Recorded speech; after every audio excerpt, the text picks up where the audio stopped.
সবার আগে ন্যায় বিচার। আজকে আমরা এখানে উপস্থিত হয়েছি একটা মাত্র কারণ, ন্যায় প্রতিষ্ঠা করা। বাংলাদেশের নাগরিক আর কতকাল দুঃখে দুঃখে মরব।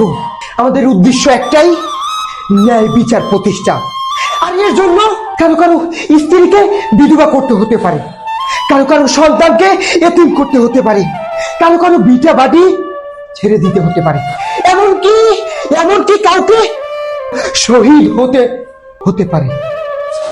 আমরা ন্যায় বিচার প্রতিষ্ঠা করব। আমাদের এই ত্যাগের বিনিময়ে আমাদের পরবর্তী প্রজন্ম ন্যায় প্রতিষ্ঠা পাবে। আমরা কি রাজি এই বিচার প্রতিষ্ঠা করার জন্য? আপনাদের মাথা নিচু হয়ে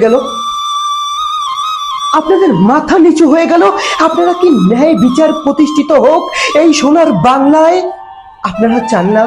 তাহলে আপনাদের সন্তানরা, পরবর্তী প্রজন্ম কখনোই ন্যায় বিচার পাবে না, কখনোই ন্যায় প্রতিষ্ঠিত হবে না। তাহলে আর কতকাল মাথা নিচু দিয়ে থাকবেন? আর কোন লামিসা দর্শন না হোক, আর কোন শিশু ধর্ষিত না হোক, আর কোন ছিনতাই, খুন, রাহাজানি এগুলো না হোক। আপনি একটা বাংলাদেশ,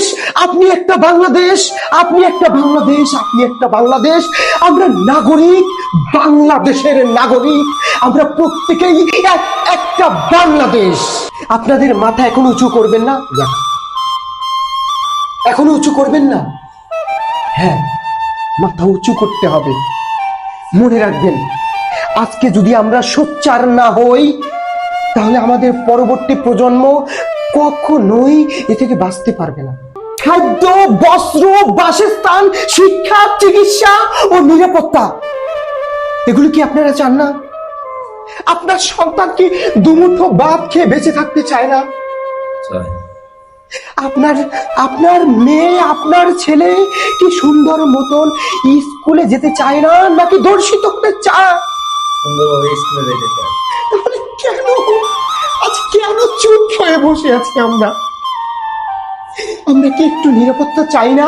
আমরা একটা কুড়ে ঘরে বসবাস করতে চাই, বাঁশ খুঁটি দিয়ে থাকতে চাই, কিন্তু এই ঘরটায় নিরাপত্তা চাই। প্রত্যেকটি নাগরিকের মৌলিক অধিকার নিশ্চিত করতে হবে। যারা রাষ্ট্রযন্ত্র পরিচালনা করছেন, জামাত, আওয়ামী লীগ, বিএনপি, জাসদ, মাসদ, কিচ্ছু বুঝি না। তাহলে আমাদের কি করা উচিত? করতে হবে সবার আগে ন্যায় বিচার, একটা কলম, একটা খাতা, আর প্রত্যেকটা বিচার সুষ্ঠুভাবে যেন হয়। আর কিচ্ছু চাই না, আমরা বাংলাদেশের নাগরিক, সবার আগে ন্যায় বিচার, সবার আগে ন্যায় বিচার, সবার আগে ন্যায় বিচার।